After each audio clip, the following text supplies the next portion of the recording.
Hello students, कैसे हो आप लोग। स्टूडेंट्स, इसके प्रीवियस वाले क्लास में हम लोग कंपोजिशन ऑफ फंक्शन पढ़ रहे थे। तो कंपोजिशन ऑफ फंक्शन के आज हम एग्जांपल करेंगे और आज हम composition of function the end कर देंगे। तो सबसे पहले देखते हैं कुछ एग्जांपल। हमने शायद 2-4 एग्जांपल उसमें करवाया था प्रीवियस वाले क्लास में। अब हम अगला एग्जाम्पल चलते हैं। तो क्वेश्चन नंबर फर्स्ट, आज हम क्वेश्चन ही करवाएंगे। तो क्वेश्चन नंबर फर्स्ट है, एफ W से W एक फंक्शन है, W मतलब whole number, such that Fn is equal to n-1 when n is odd, when n odd है, और n+1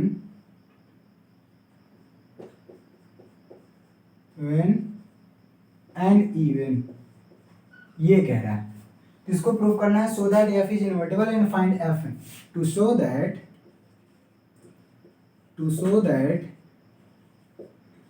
f इज इनवर्टिबल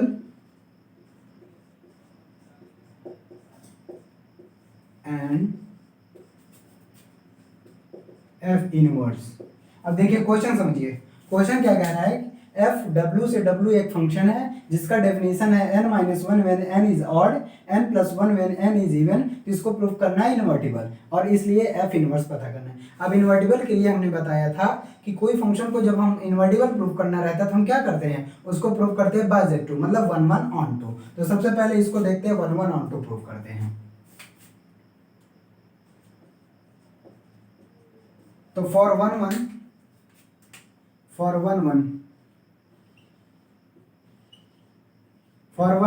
अब 1-1 के लिए इसमें देखिए केस कितने, 3 केस बनेंगे।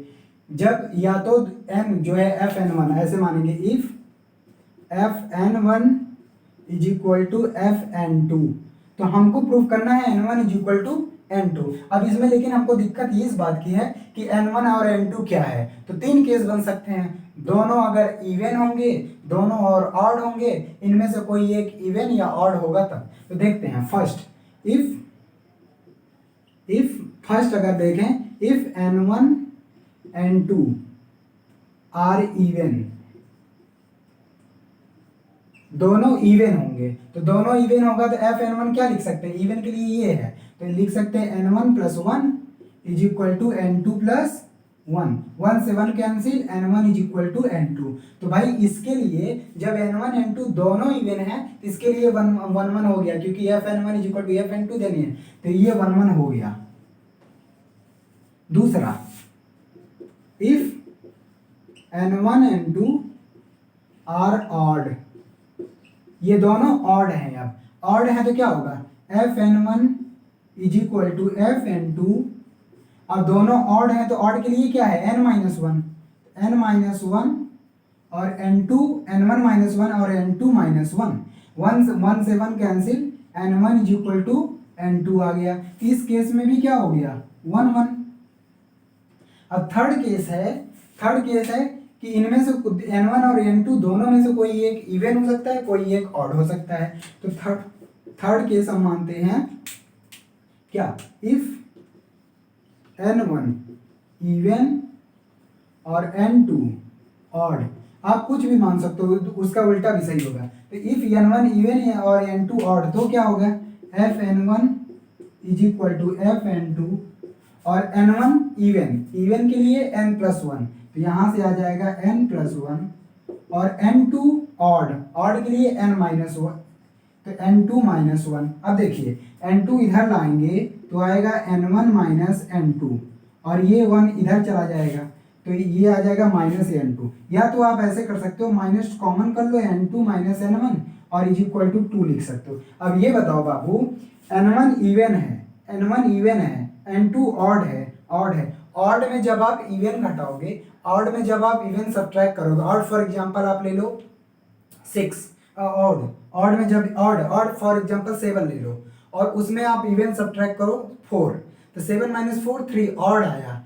और कोई भी एग्जांपल ले लो, ऑड और 9 ले लो, 9 में 6 घटाओगे 3 आएगा, 9 में 5 घटाओगे 4 आएगा, 9 में 5 घटाओ नहीं, ऑड में इवन घटाना है ना, तो ऑड आप ऑड मान लेते हैं, ये 10 लेते हैं, ऑड 9 ले लेते हैं, 9 में इवन घटाना है 4, तो ये क्या आया, ऑड आया, 2 नहीं आया। तो इसका मतलब 2 ये कभी भी पॉसिबल नहीं होगा, मतलब कि दो, एक ऑड और एक इवन का डिफरेंस कभी भी इवन नहीं आएगा। तो क्या होगा, इट इज इम्पॉसिबल। इम्पॉसिबल।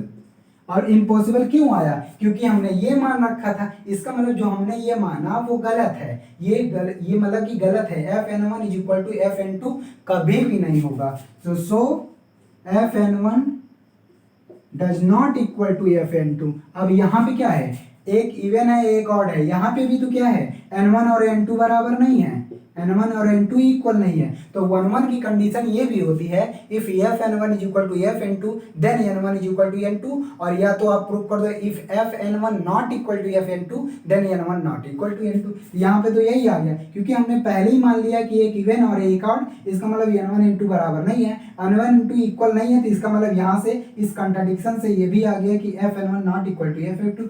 तो ये भी एक 1 की कंडीशन, या तो हो तो इक्वल हो, दोनों हो, और दोनों इक्वल नहीं हो तो दोनों इक्वल नहीं होना चाहिए। तो ये भी क्या है, 1 की कंडीशन दे दिया। इसका मतलब हम देख रहे हैं इन तीनों के केस में f जो फंक्शन है वो 1 है, इन तीनों के केस में f n 1 है। तो आप लिख सकते हो यहाँ पे देयरफॉर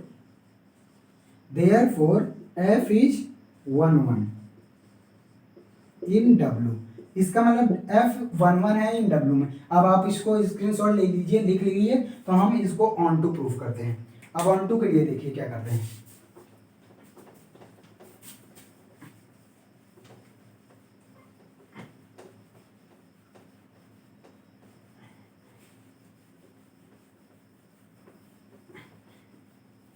अब ऑन टू, अब देखिए ऑन टू के लिए क्या है, ऑन टू का मतलब range is equal to codomain proof कर दो, या तो आप ये प्रूफ कर दो कि for every n belongs to इतना, मतलब कि इसमें इसका हर एलिमेंट का इसमें प्री इमेज है, तो या तो ये आप प्रूफ कर दो, या तो range is equal to codomain. बात एक ही है कि इसके हर एलिमेंट का अगर इसमें प्री इमेज मिल जाएगा तो इसका रेंज कोडोमेन के बराबर हो जाएगा। तो चलते हैं range is equal to codomain proof करते हैं। तो इसमें भी let for onto let n belongs to W। अब बताओ n इस W में हम माने n, अब n क्या हो सकता है, n हो सकता है इवन और n ऑड हो सकता है। तो केस फर्स्ट अगर माने केस फर्स्ट, तो if n is odd,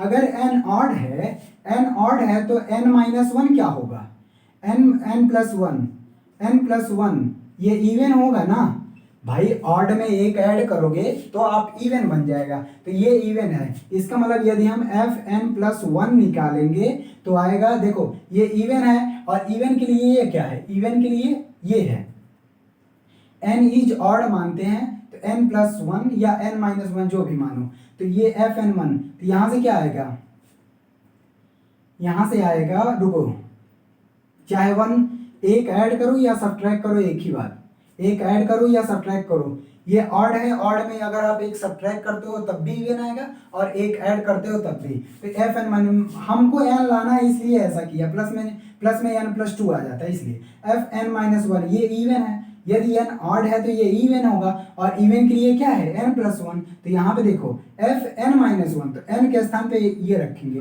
n-1 और ये वाला +1, तो 1 से 1 कैंसिल, तो n आ गया। अच्छा, इस केस में दूसरे केस में क्या हो सकता है, if n is equal to even, अगर n इवन है तो n+1 क्या होगा, ऑड होगा, n+1 ऑड होगा, और ऑड के लिए क्या है, ये है, तो आएगा Fn+1, और n+1 क्या है, ऑड के लिए ये आएगा, तो आएगा n+1 -1, यहां से भी ये कैंसिल हो गया n। इसका मतलब हम देख रहे हैं फॉर एवरी n, देखो यहाँ पे भी n आया, यहाँ पे भी n, तो for every n belongs to W there exist a pre image in W, मतलब कि फॉर एवरी या for every n belongs to W there exist pre image in W, मतलब कि एन हर एन की मतलब इस डब्ल्यू के हर एलिमेंट का इसमें प्री इमेज मिल जा रहा है, इसका मतलब F is onto, therefore F is onto आ गया। एफ ऑन टू का मतलब one one onto one one, इसके पहले प्रूफ किया है ऑन टू। एक बार इसको अच्छा फिर समझ लीजिए, हमने क्या कहा, इसको हमको ऑन टू प्रूफ करना है। ऑन टू का मतलब range is equal to codomain, या तो ये प्रूफ कर दो इसके हर एलिमेंट का प्री इमेज इसमें मिल रहा है। हमने क्या किया, मान लेते हैं इसका एलिमेंट एन इसमें मान लिया, अब हमको प्रूफ करना है इस एलिमेंट एन का इसमें प्री इमेज मिल रहा है, मतलब ये एन कुछ भी हो, ऑड या इवन कुछ भी हो, इसका प्री इमेज इसमें है। तो हमने इसको पहला केस माना n is odd, n odd होगा तो एन माइनस वन इवन, और इवन के लिए कंडीशन ये है, इसका मतलब इसका हमको प्री इमेज देखना है। तो इसका pre image f n minus one और प्लस वन, तो ये एन आया। तो हमने देखा कि एन हमने इसमें माना था, इसका pre image n minus one है। फिर इसके बाद एन और इवन माना, एन इवन है तो ये ऑड होगा, ऑड के लिए क्या है एन माइनस वन, तो एन प्लस वन और ये माइनस वन, तब भी एन आया। मतलब कि यहाँ पे देखो एन कुछ भी हो, ऑड हो, एक बार हमने ऑड माना एक बार इवन, तो इस एन को जब इवन माना तो इसका भी pre image n plus one, इसका भी pre image n plus one. भाई इसका प्री इमेज डब्ल्यू में आएगा तो ये प्री इमेज होता है, ये इमेज होता है। हमने देखा एन कुछ भी हो, there exist a pre image in W, उसका प्री इमेज इस डब्ल्यू में मिल रहा है, इसका मतलब F is onto. F onto हो गया वन वन ऑन टू, तो therefore hence f is invertible, hence f is invertible, f invertible हो गया। तो ये क्वेश्चन हो गया कंप्लीट। अगला क्वेश्चन देखिए,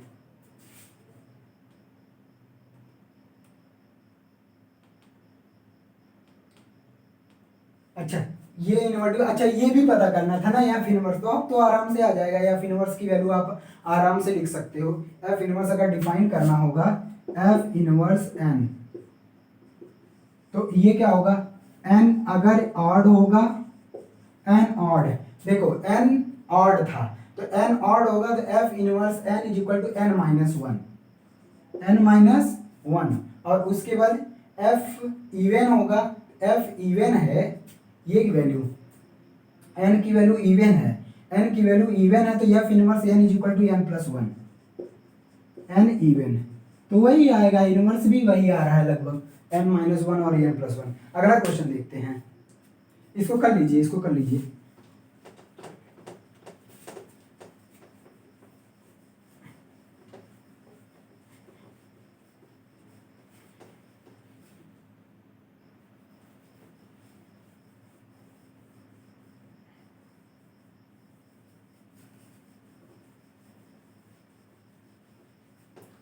अब क्वेश्चन नंबर 2 देखिए, क्वेश्चन नंबर 2 क्या है, ए 1 2 3 है, सेट ए दिया हुआ है 1 2 3 और सेट बी दिया हुआ है, अच्छा एक फंक्शन दिया हुआ है एफ ए टू ए एक फंक्शन दिया हुआ है डिफाइंड बाई, इसकी डेफिनेशन है 1 2 2 3 3 1। तो एफ इनवर्स पता करना है। एफ इनवर्स क्या होगा, इफ एग्जिस्ट, तो ये कह रहा है कि देखिए समझिए क्वेश्चन, एक सेट दिया है ए 1 2 3 और एक फंक्शन डिफाइंड है ए टू ए, मतलब सेम सेट में डिफाइंड है फंक्शन, और फंक्शन की डेफिनेशन है 1 2 2 3 3 1 ये दिया हुआ है। तो ये कह रहा है कि पता करो एफ इनवर्स यदि ये एग्जिस्ट करता है। तो सबसे पहले हमारा काम होगा कि इसकी एग्जिस्टेंस पता करें। एग्जिस्टेंस मतलब पहले ये पता करें कि ये एफ इन्वर्टिबल है या नहीं। तो इन्वर्टिबल के लिए क्या होता है 1 1 ऑन टू, और 1 1 का क्या मतलब होता है, इसके हर एलिमेंट का, इसका हर एलिमेंट का यूनिक इमेज इसमें होना चाहिए। तो देखते हैं सॉल्यूशन। अगर इस फंक्शन का हम डोमेन निकालें, डोमेन एफ, डोमेन का क्या मतलब होता है, इसका पहला element, first element of order pair, तो इसका डोमेन आ जाएगा 1, इसका एलिमेंट फर्स्ट 2 और ये 3, और रेंज देखें, इसका रेंज देखें, रेंज मतलब सेकेंड एलिमेंट, तो इसका सेकेंड एलिमेंट 2 3 1, अच्छा, इसको देखो, अगर हम यहाँ पे एक एक ग्राफ वो बना दे चार्ट इस तरह से, सेट ए सेट बी 1 2 3 2 3 1। अब हम देख रहे हैं 1 2 से रिलेटेड है, 2 3 से रिलेटेड है, 3 1 से। यहां से सीधा पता चल रहा है, यहां से एक फंक्शन है, यहां से सीधा पता चल रहा है कि इसके हर एलिमेंट का इसमें यूनिक इमेज है। इसका मतलब इसका हर एलिमेंट इसके हर एलिमेंट से रिलेटेड है। इसका मतलब ये फंक्शन 1 1 हो गया। तो यहाँ पे 1 1 की डेफिनेशन आपको ध्यान देनी है, ये नहीं कि f(x1) = f(x). अच्छा, आप वैसे भी कर सकते हो, ये देखो f1 का इमेज 2 है और 2 का इमेज 3 है। 1 और 2 बराबर नहीं है तो 2 और 3 भी तो इक्वल नहीं है, तो ये इक्वल नहीं है तब। तो इसका मतलब कि एवरी एलिमेंट ऑफ f, यहाँ पे आप लिख सकते हो every element in A have unique image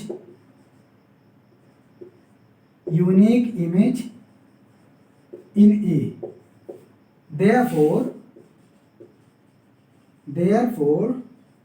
f is onto, f onto हो गया, ये तो onto sorry even 1 1, f is 1 1, ये 1 1 की कंडीशन है, 1 1 की। अब देखिए, अब उसको इसके बाद हमको प्रूव करना है ऑन टू का मतलब range is equal to codomain. अब बताओ बाबू, रेंज क्या है 2 3 1 और कोडोमेन ए। अरे ये ए के ही तो एलिमेंट है, इसका रेंज कोडोमेन के बराबर आ गया कि नहीं? तो क्लियरली यहाँ पे फ्रॉम एबव ऐसे कर सकते हो, from above clearly range f is equal to codomain. Range codomain के बराबर है, hence f is onto. f onto 1 1 भी है, ऑन टू है, therefore f is invertible, therefore f is invertible. f invertible हो गया। अब जब इनवर्टिबल हो गया तो f इनवर्स पता करना है हमको। f इनवर्स देखिए, यहाँ पे सिंपल दिया है f1 इज इक्वल टू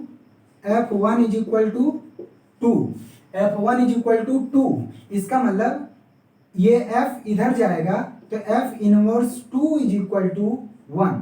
ऐसे ही यहाँ से f2 is equal to 3, f2 is equal to 3, f इधर जाएगा तो f inverse 3 is equal to 2। ऐसे इधर f3 इज इक्वल टू 1 और f inverse 1 is equal to 3। इसका मतलब डेफिनेशन आपका क्या आ जाएगा? डेफिनेशन आ जाएगा यहाँ पे, ये आ गया f इनवर्स 2, f इनवर्स 2। तो f इनवर्स का अगर आप डेफिनेशन लिखोगे तो इस तरह से आप लिख सकते हो। देखो 2 का इमेज क्या है 1 2 1, उसके बाद आगे बढ़ो 3 का इमेज क्या है 2 और 1 का इमेज 3। मतलब यही आप चेंज कर दो, 2 1 3 2 1 3, ये आ गया f इनवर्स, तो हो गया, ये आंसर आ गया आपका। अब आते हैं नेक्स्ट क्वेश्चन पे। देखिए नेक्स्ट क्वेश्चन,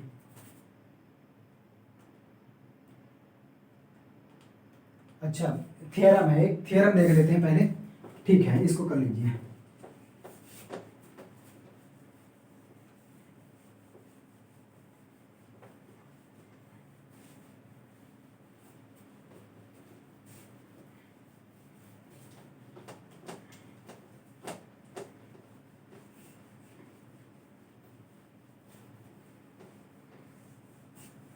थ्योरम क्या है कि prove that an invertible function has unique inverse. वाह, अच्छा क्वेश्चन है।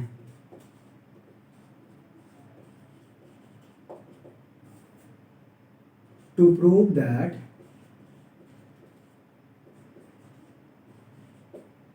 N invertible function have unique inverse.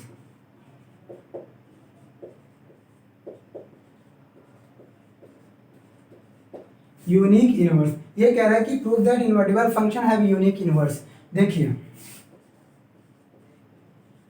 Question समझिए, ये कह रहा है कि यदि कोई इनवर्टिबल फंक्शन है तो उसका जो इनवर्स आएगा वो यूनिक होगा। यूनिक का मतलब कि उसका एक से ज्यादा इनवर्स नहीं हो सकता। तो सबसे पहले हम एक फंक्शन मानेंगे, उसके बाद क्या, इसको कंट्राडिक्शन मेथड से करेंगे। इसको हमको प्रूव करना है कंट्राडिक्शन मेथड से। देखिए क्या करेंगे, let f A to B एक फंक्शन है, एफ ए टू बी एक फंक्शन है, और ये कह रहा है कि इनवर्टिबल फंक्शन, तो मान लेते हैं let f A to B an invertible function.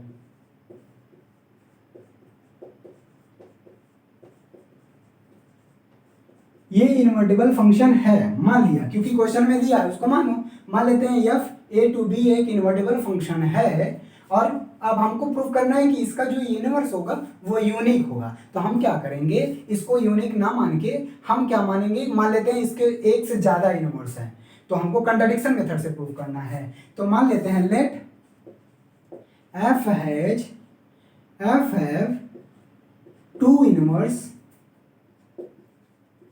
To inverse G and H. G और एच मान लेते हैं एफ के दो इनवर्स जी और एच हैं।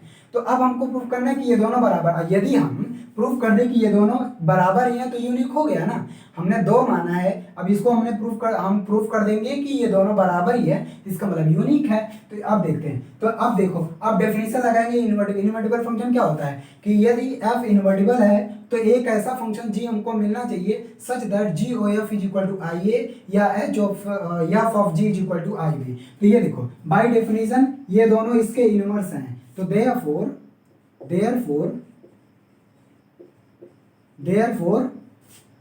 F of G is equal to I B ये, and F of H is equal to I B. ये होगा ना बाय डेफिनेशन हमने अपने से नहीं कर रखा। ये बाय डेफिनेशन इनवर्स का फंक्शन यही नहीं होता है कि if f is invertible then there exist function g such that f of g is equal to I B. लेकिन इसके दो इनवर्स है तो दोनों में वो बात सही होनी चाहिए, दोनों में ये बात सही होनी चाहिए। अब देखिए, तो let x belongs to a and y belongs to b, और क्योंकि f इनवर्टिबल है इसका मतलब f 1 1 2 होगा, इसका मतलब f 1 1 2 होगा। ये बात ध्यान रखिएगा। तो अब देखो इसके इन दोनों को हमको इक्वल प्रूफ करना है, इन दोनों को हमको इक्वल प्रूफ करना है। तो क्या काम करेंगे, f inverse f of g, यहाँ लिखेंगे f और g दोनों को हमको इक्वल प्रूफ करना है। या ऐसा भी हो सकता है ना, इसका ये दूसरा वाला G O F is equal to I A, और यहाँ पे h लेंगे तो h of f is equal to I A. ये दोनों बराबर होना, ये दोनों इक्वल होंगे। अब देखिए इनवर्टिबल फंक्शन है, तो अब इसके बाद हम क्या काम करेंगे, f ऑफ g। अब देखो g का जो एलिमेंट लेंगे वो b का मतलब y, तो यहाँ पे y इंप्लीमेंट कर देंगे, इस तरह से y इंप्लीमेंट कर देंगे। और उसके बाद क्योंकि ये भी आई बी के बराबर है, ये जी ओ एफ का f of ji I B के बराबर है, ये आ गया आई बी वाई, और यही आई बी तो ये भी है, तो इसके बराबर भी एफ ऑफ एच वाई लिख सकते हैं, क्योंकि ये f of ji I B इसके बराबर लिखा और यही आई बी तो इसके बराबर है, ये लिख दिया। अब देखो ये दोनों बराबर हैं, इसका मतलब f of g Y is equal to f of h y. अब जब इसको सॉल्व करेंगे तो पहले g पे ऑपरेट करेंगे इस तरह से, और यहाँ से h पे। अब देखो क्योंकि f क्या है 1 1 on 2, क्योंकि यहाँ पे बोल दिया f इनवर्टिबल फंक्शन है, इसका मतलब f 1 1 on 2, और 1 1 on 2 है तो इसका मतलब यदि ये फंक्शन बराबर है, अरे भाई इसको f x1 मान लो और ये f x2 मान लो, तो ये 1 1 है तो इसका मतलब x1 is equal to x2 होगा। तो यहाँ पे हम लिख सकते हैं gy is equal to hy, क्यों, एच f इज 1 1, f क्या है 1 1 एफ एंड 1 1 है इसलिए, अरे इसको x1 मान लो, इसको x2, तो fx1 is equal to fx2, तो x1 is equal to x2 होगा, क्यों f इज 1 1 है। इसका मतलब देख रहे हो gy is equal to hy, इसका मतलब g is equal to h आ गया यहाँ पे, g is equal to h, इससे प्रूफ हो गया। Therefore inverse of f is unique, मतलब कि यूनिक होगा, बराबर ही होगा। अगर कई आप मानोगे तो ये इक्वल ही आएगा, तो यूनिकनेस इसकी प्रूफ हो गई, तो ये प्रूफ हो गया। बहुत अच्छा क्वेश्चन, ये आया हुआ क्वेश्चन है थ्योरम। अब देखते हैं अगला थ्योरम। अभी इसमें 3 थ्योरम है, ये 3 खत्म करवा दें तो चैप्टर फिनिश हो जाएगा। अगला देखिए,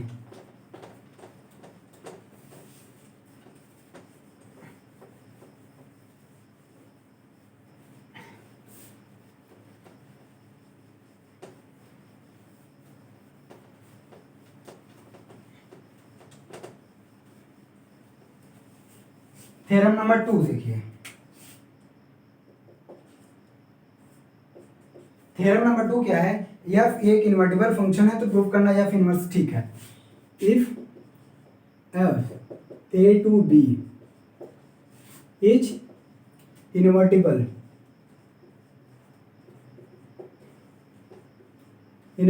function, to prove f inverse का इनवर्स वो एफ आएगा। देखिए क्वेश्चन ये कह रहा है कि एफ अगर इन्वर्टिबल फंक्शन है तो प्रूव करो एफ इनवर्स का इनवर्स एफ होगा, तो ये आसान है। अब देखिए एफ इन्वर्टिबल फंक्शन है तो इसका मतलब ये हुआ कि हम प्रूव कर दे एफ इनवर्स का इनवर्स एफ है। इसका मतलब हमको प्रूव करना है, हम याद देखो इसको प्रूफ करने के लिए हम केवल, जैसे हम एग्जांपल दे रहे हैं, जैसे कि हम जानते हैं कि एफ इन्वर्टिबल फंक्शन है तो एक फंक्शन g ऐसा एग्जिस्ट करता था such that f of g is equal to I B या g o f is equal to I A, तो हम इस g को f इनवर्स बोल देते थे, f इनवर्स बोल देते। अच्छा ये बताओ, यही बात हम जब डेफिनेशन दिए थे तो g के स्थान पे f लिखोगे तो क्या लिखेगा, f of f inverse I B, और यहाँ g के स्थान पे f inverse of f is equal to यहाँ पे आई ए होगा, आई ए ये बात। तो ये बात अब हमको प्रूव करना है f इनवर्स का इनवर्स। अब ये बताओ ये इसका इनवर्स है तो इसका भी तो ये इनवर्स है, इसका मतलब इस बात को प्रूव करने के लिए हम ये बात प्रूव कर दें, इस बात को प्रूव करने के लिए ये बात प्रूव कर दें। तो सबसे पहले देखते हैं f इनवर्स का इनवर्स, तो इसको देखिए कैसे प्रूव करेंगे। तो ये f ए टू बी है तो ये इन्वर्टिबल है तो इसका मतलब f इनवर्स बी टू ए आ जाएगा। ये हमको पता है क्योंकि इन्वर्टिबल है इसलिए मैं यहाँ लिखा हूँ। अब देखिए अब इसको हमको आई बी के प्रूफ करना है, इसको आई बी कैसे आएगा, देखिए f ऑफ f इनवर्स। अच्छा f इनवर्स किसका एलिमेंट लेगा, p का, और b का एलिमेंट y है, तो ये हमने y ऑपरेट कर दिया, तो ये आएगा f इनवर्स y। अब ये बताओ क्योंकि f इनवर्टिबल है तो इसका मतलब 1 1 ऑन 2 होगा, 1 1 ऑन 2 होगा तो fx is equal to y या f inverse y is equal to x, ये तो होगा ही ना क्योंकि इन्वर्टिबल है। तो हम इस f इनवर्स y के स्थान पे x रख सकते हैं, तो ये आ गया fx, और फिर से fx की वैल्यू y रख सकते हैं क्योंकि ऑन 2 है। एज यहाँ पे क्या रखेंगे, as f is on 2, reason यही है, यहाँ पे भी वही रीजन है, एज f इज ऑन 2, क्योंकि fx is equal to y हम कर सकते हैं। अब यहाँ देख रहे हैं, अच्छा ये बताओ ये y, यहाँ पे भी y, इस y को, और y किसका एलिमेंट है, b का, इसको हम आई बी लिख सकते कि नहीं, आई बी वाई। इसका मतलब यहाँ प्रूफ हो गया f of f inverse is equal to I B. इसका मतलब ये दोनों एक दूसरे के इनवर्स हैं, तो हम आराम से अगर ये डेफिनेशन लगाए f of g I B, तो इसका मतलब g is equal to f inverse लिखे थे, या यहाँ पे g o f is equal to I A, तो f इनवर्स ऑफ f इसका इनवर्स ये g, तो यहाँ पे हम लिख सकते हैं इसका इनवर्स ये है, f इनवर्स का inverse is equal to f। Similarly आप इसको भी कर सकते हो, हमने f ऑफ f इनवर्स लिया, आप जो है इसको ले लो, आ जाएगा। सिमिलरली आप देखो यहाँ पे, सिमिलरली यहाँ पे लो, एफ इनवर्स ऑफ एफ, क्या लेंगे, ए का एलिमेंट एफ, ए का एलिमेंट लेता है मतलब एक्स, तो ये आ जाएगा एफ इनवर्स एफ एक्स, और एफ एक्स के स्थान पे वाई लिख सकते हो, तो एफ इनवर्स वाई, और फिर एफ इनवर्स वाई के स्थान पे एक्स, और एक्स किसका एलिमेंट है, ए का, इसका मतलब इसको हम आई ए लिख सकते हैं, आई ए एक्स, इसका मतलब यहाँ फिर आ गया कि इसका इनवर्स ये है, एफ इनवर्स का inverse is equal to f, तो दोनों केस में ये प्रूफ हो गया, तो ये प्रूव्ड हो गया। इस तरह से हम प्रूफ कर सकते हैं, इस तरह से हम प्रूव कर सकते हैं। इसको फिर से समझ लीजिए कि इसको क्यों प्रूव किया, ये दिखाया ना कि जी को एफ इनवर्स ये लिख सकते हैं, तो इसका मतलब इनवर्स का इसी एफ को इनवर्स का इनवर्स कर देंगे, एफ ऑफ एफ इनवर्स, इसका इनवर्स ये है और ये इसका इनवर्स है, तो ये दोनों सेम बातें हैं। हो सकता है एक बार कंफ्यूजन, एक दो बार और आप अपने से कर लीजिएगा। अब हम चलते हैं नेक्स्ट थ्योरम पे।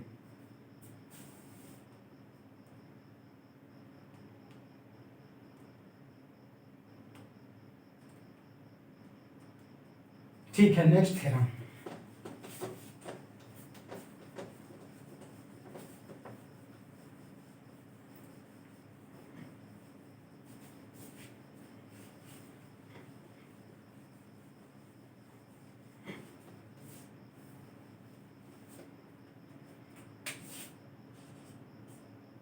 नेक्स्ट थ्योरम है एफ ए टू बी और जी बी टू सी, दो फंक्शन है be one one onto, ये दोनों वन वन ऑन टू हैं,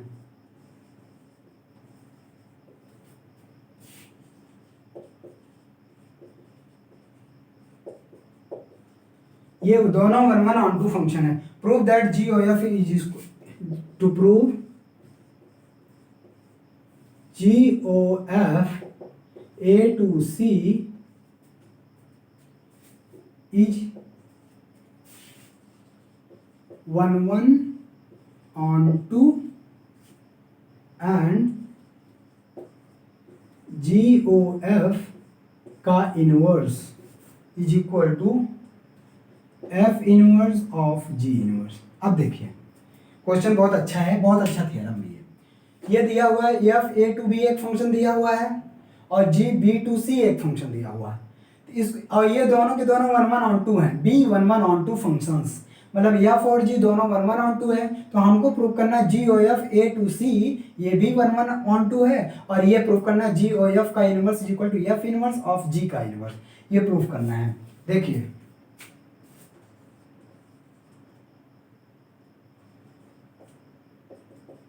देखिए तो सबसे पहले हमारा काम है कि जी ओ एफ को one one onto proof करना, जी ओ एफ को one one onto proof करना, तो for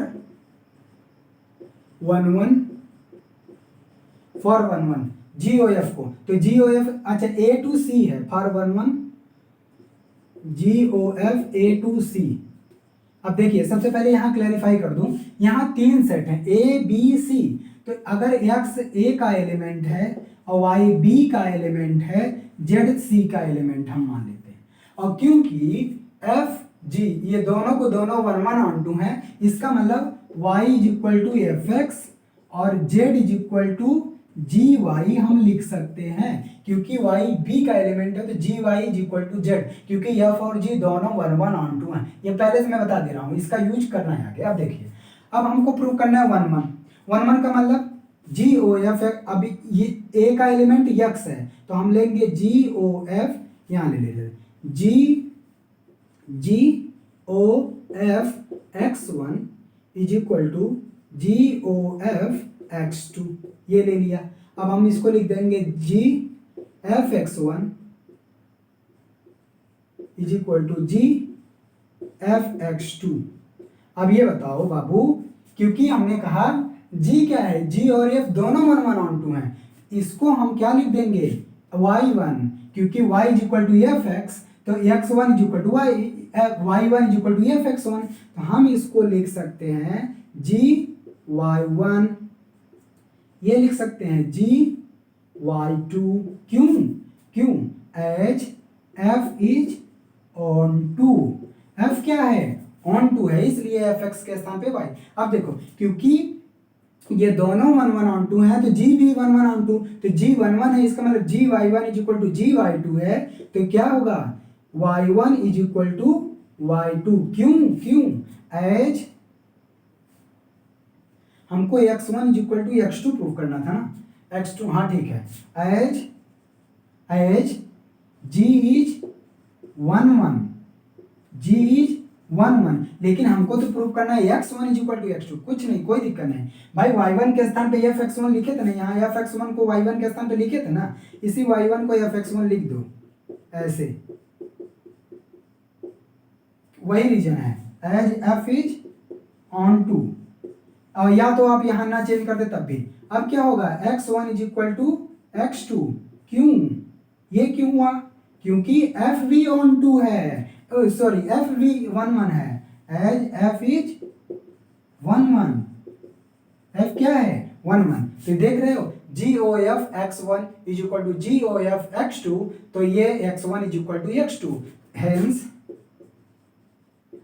hence G O F is 1 1, ये 1 1 आ गया। अब हमको प्रूफ करना है कि जी ओ एफ ऑन टू है, और ऑन टू का क्या मतलब, ऑन टू का मतलब हम एक फॉर एवरी जेड है, एक ऐसा एलिमेंट जेड, एक ऐसा एलिमेंट जेड इसमें लें और दिखा दे कि जेड, हर जेड सी के लिए इसका प्री इमेज इसमें ए में मिल रहा है, वो दिखा दो। तो फॉर ऑन टू, यहां चलते हैं, for onto let z belongs to C, z C में बिलोंग कर रहा है। अब हमको दिखाना है कि जेड, एक ऐसा एक्स ए में मिल रहा है जिसके लिए G O F x is equal to Z आ जा रहा है। तो देखिए, तो G O F is equal to Z आ जा रहा है, हम क्या काम करेंगे यहाँ पे, तो जी ओ एफ एक्स ले लेते हैं, तो इसको लिखेंगे जी एफ एक्स, और F x is equal to Y, तो ये आ गया जी वाई, और G Y is equal to Z. क्यों, ये क्यों हुआ ऐसे, क्यों, क्योंकि एफ और जी दोनों ऑन टू हैं, तो as f g are onto function, onto है, इसलिए एफ एक्स के स्थान पे वाई रख दिया और जी वाई के स्थान पे जेड। तो हम देख रहे हैं कि for every z belongs to C there exist x belongs to A such that ji O F x is equal to z. तो हम लिख सकते हैं therefore for every z belongs to c there exists x belongs to a such that GOF x is equal to z, इसका मतलब GOF on to हो गया, सो GOF is on to भी हो गया। तो यह अब हमने देखा GOF 1 1 ऑन टू हो गया, ये इसका मतलब पहला वाला प्रूफ हो गया GOF 1 1 ऑन टू। अब हमको प्रूफ करना है ये वाली बात, इसको लिख लीजिए, स्क्रीनशॉट ले लीजिए, तो हम आगे बढ़ते हैं।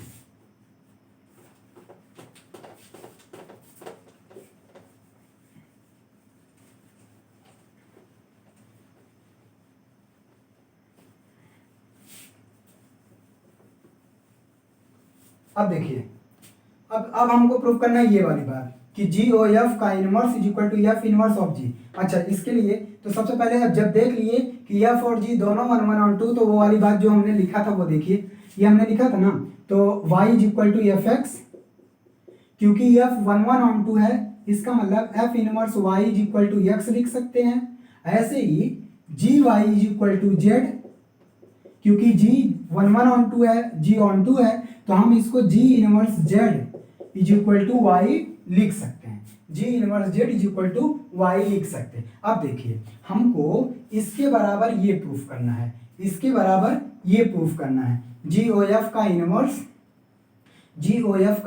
F inverse of G. अब देखिए इसको कैसे, तो अब अभी हमने देखा जी ओ एफ जी 1 1 ऑन टू है, as G O F is 1 1 onto, या जी ओ एफ 1 1 ऑन टू है तो इन्वर्टिबल है, इज इन्वर्टिबल। अब बाबू इन्वर्टिबल है तो अभी दिखाया ना नीचे, G O F x is equal to Z, इसका मतलब X is equal to G O F का इनवर्स जेड, अरे जी ओ एफ इधर चला गया, ये आ गया। इसका मतलब अब देखो, अब हमारे पास कुछ नहीं, अब इसी एक्स के इसके बराबर ये एक्स आया, इसी एक्स के बराबर ये प्रूफ कर देते हैं। देखिए कैसे, तो ये वाली बात, इसको फर्स्ट इक्वेशन चाहे तो आप मान सकते हो। अब हमको यहाँ जाना है, यहाँ देखिए, अब बताओ दोनों इनवर्स हैं, एफ इनवर्स कहाँ से कहाँ रहेगा भाई, एफ ए टू बी है तो एफ इनवर्स बी टू ए होगा, ये बात ध्यान रखना, बी टू ए होगा। ऐसे जी इनवर्स कहाँ से कहाँ रहेगा, जी बी टू सी है तो g inverse C to B होगा, सी टू बी होगा। इसका मतलब जी इनवर्स का जो एलिमेंट लेंगे वो सी से लेंगे, सी मतलब जेड का लेंगे, तो इसका मतलब अब देखो वहां से चलो, F inverse of ji inverse Z हमने ऑपरेट कर दिया, भाई सी का एलिमेंट जेड है इसलिए यहाँ जेड लिया। अब क्या करेंगे, F inverse G inverse Z, और G inverse Z is equal to Y, G inverse Z is equal to Y. क्यों, क्योंकि G is invertible, H G is invertible, या 1 1 ऑन 2 जो भी आप लिखो, जी इनवर्टिबल है। अब देखो फिर से यहाँ पे लिखा है f inverse y is equal to x, तो आप इसके बराबर क्या लिख सकते हो, एक्स। क्यों, h f is invertible, F is invertible, F भी क्या है, इनवर्टिबल। तो हमने देखा कि जी ओ एफ इनवर्स, ये भी एक्स है ये भी एक्स है, इसका मतलब ये बराबर, तो फ्रॉम इक्वेशन, ये इन दोनों इक्वेशन से देखो ये भी एक्स के बराबर और ये भी वैल्यू एक्स के बराबर, तो from equation first and second, from first and second we have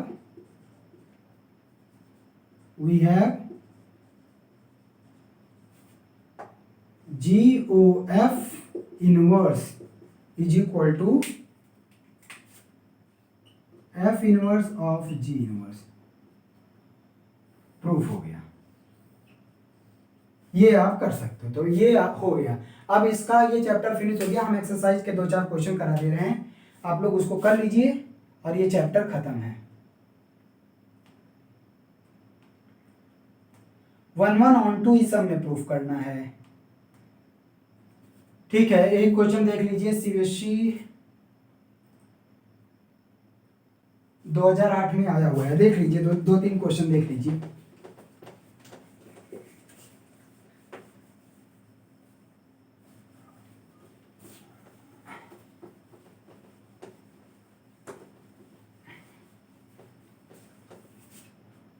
question number first,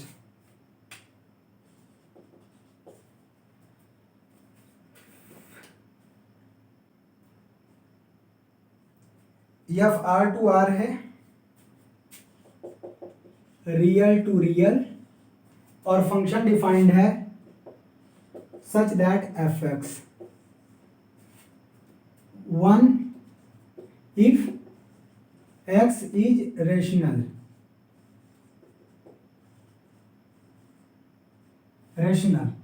और -1 इफ एक्स इज रेशनल। दोनों के केस में रेशनल दिया हुआ है, ये हमको गलत लग रहा है क्वेश्चन, ये क्वेश्चन गलत लग रहा है। दोनों के केस में एक्स रेशनल है तब भी -1, चलो देख लो, कोई नहीं, लिखा है यही तो यही देख लो, दोनों रेशनल ही दिया हुआ है। तो कह रहा है एफ और मेनी वन इनटू प्रूव करना है, to prove f is many one into.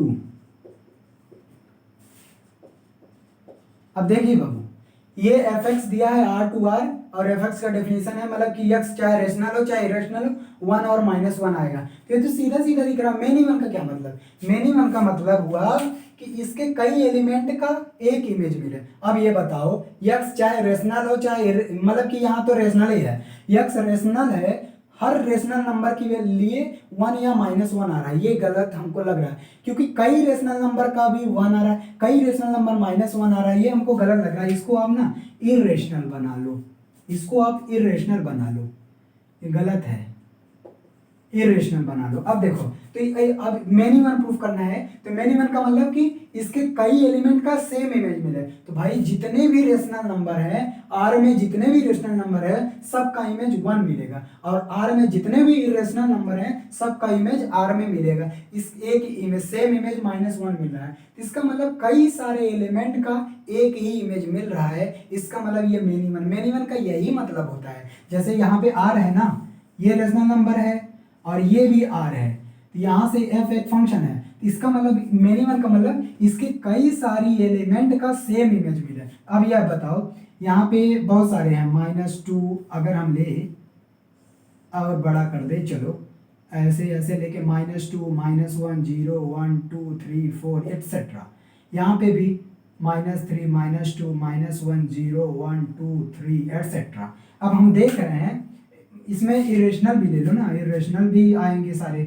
तो हम और ले लेते हैं, रुको इरेशनल भी इंक्लूड कर लो। ये और 3 के बाद इरेशनल नंबर कौन आएगा, √7 3 3 9 नहीं, 2 के बाद √5 और √5 3, इस तरह से देख लेते हैं। और यहाँ पे भी √5 3 और 3 के बाद √11 कर सकते हो आप, इस तरह से। तो अब देखिए जितने भी रेशनल हैं उनका इमेज 1 आएगा, तो जितने, ये क्या है रेशनल, तो रेशनल का इमेज 1 कहाँ है, ये है, ये भी रेशनल, ये भी रेशनल, ये भी सब रेशनल है। जितने रेशनल है उनका इमेज 1 आ रहा है, ये 1 है, और जितने इरेशनल है उनका इमेज -1 आ रहा है, ऐसे। और एक आके इरेशनल ले लो, एक इरेशनल और ले लेते हैं, मान लेते हैं √11, तो इसका भी इमेज क्या आ रहा है, √11 का भी इमेज -1। इसका मतलब इसके कई सारे एलिमेंट का एक ही इमेज मिल रहा है, इसका मतलब ये मेनी वन हो गया। तो आप इसको लिख सकते हो, हेयर मोर देन, क्या लिख सकते हो, more than one element in R have same image, therefore F is many one। या आप एग्जांपल ले सकते हो ना, F√2, इसका भी, ये क्या है इरेशनल, इसका भी इमेज -1, F√3 इसका भी इमेज -1, F√5 इसका भी इमेज -1, ऐसे F2 इसका भी इमेज 1, F-2 इसका भी इमेज 1। तो देख रहे हैं कई सारे एलिमेंट का सेम इमेज है, एज एग्जांपल लिख सकते हो आप। अच्छा, अब इनटू का मतलब हुआ कम से कम इसमें एक एलिमेंट ऐसा मिले जिसका इसमें प्री इमेज ना हो। अब ये बताओ एक क्या, इसमें तो केवल -1 और -1 दो ही एलिमेंट है जिनका प्री इमेज मिल रहा है, बाकी सारी एलिमेंट तो खाली पड़े हैं ना। इसमें केवल 1 और -1 दो ही ऐसे एलिमेंट हैं जिनका प्री इमेज आर में मिल रहा है, बाकी सब खाली हैं। तो इनटू का डेफिनेशन है कम से कम एक एलिमेंट ऐसा मिलना चाहिए जिसका प्री इमेज इसमें ना हो। इसमें तो एक से ज्यादा, दो मतलब कि केवल 2 मिल रहा है, बाकी सब का प्री इमेज इसमें नहीं मिल रहा है, तो ये तो ऐसे ही इनटू हो गया। तो यहाँ पे देख रहे हैं only -1 and 1 have pre-image in R and दिख नहीं रहा होगा ना, and other elements have no pre-image, कोई प्री इमेज नहीं है। therefore F is इनटू का डेफिनेशन यही होता है। इनटू का आप लोग डेफिनेशन चेक करिएगा, पता चल जाएगा। मतलब इसमें कम से कम एक एलिमेंट ऐसा हो जिसका प्री इमेज ना मिले, लेकिन इसमें तो कम से कम का बहुत एलिमेंट ऐसे हैं जिनका प्री इमेज आर में नहीं है। ये on in many one into. इसके बाद सारे क्वेश्चन 1 1 ऑन 2 करो को देखो, दिख रहा है कि नहीं, दिख रहा है। अच्छा चलिए एक क्वेश्चन और कर लीजिए। आया हुआ क्वेश्चन है, आया हुआ।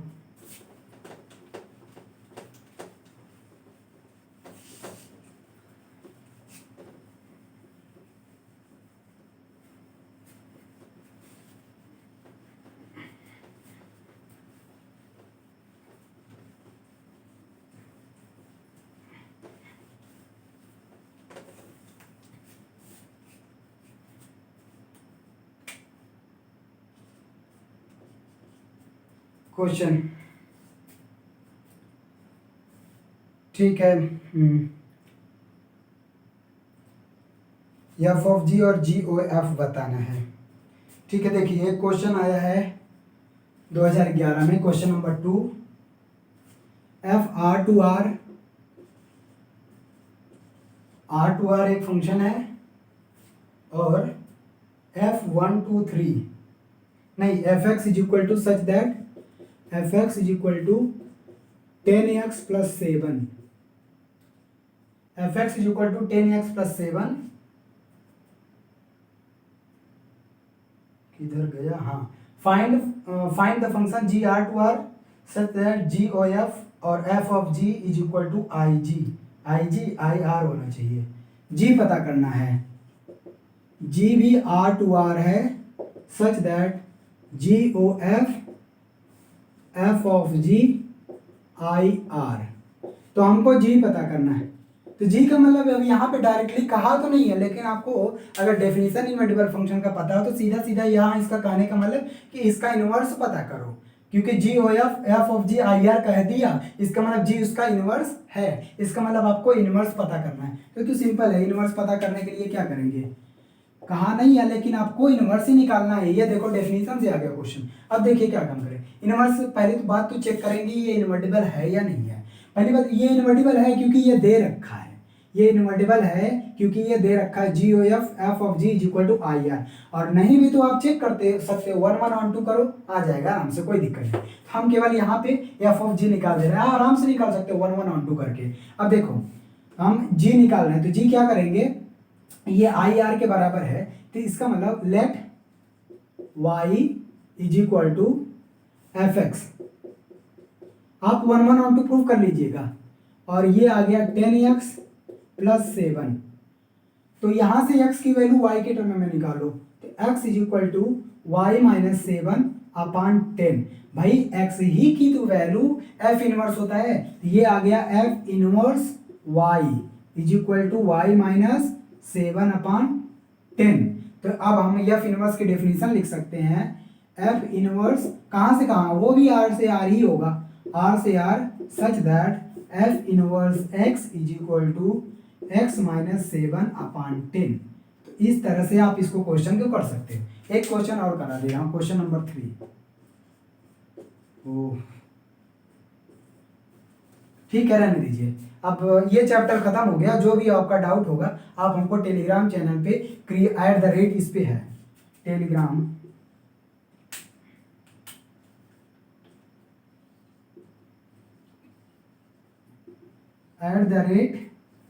@CREATIVE क्रिएटिव वीरा, इस नाम से टेलीग्राम चैनल है। और पैराडाइम क्लासेस, इससे आप इस पे जो भी डाउट होगा आप सेंड कर दीजिए, हम एक अलग वीडियो आपके डाउट सेशन का बना देंगे। बाकी ये चैप्टर खत्म हो गया, अब है बाइनरी ऑपरेशन। अब हम सबसे पहले पढ़ेंगे एक चैप्टर फिजिक्स, उसके बाद फिर से मैथ आएंगे। Thank you very much.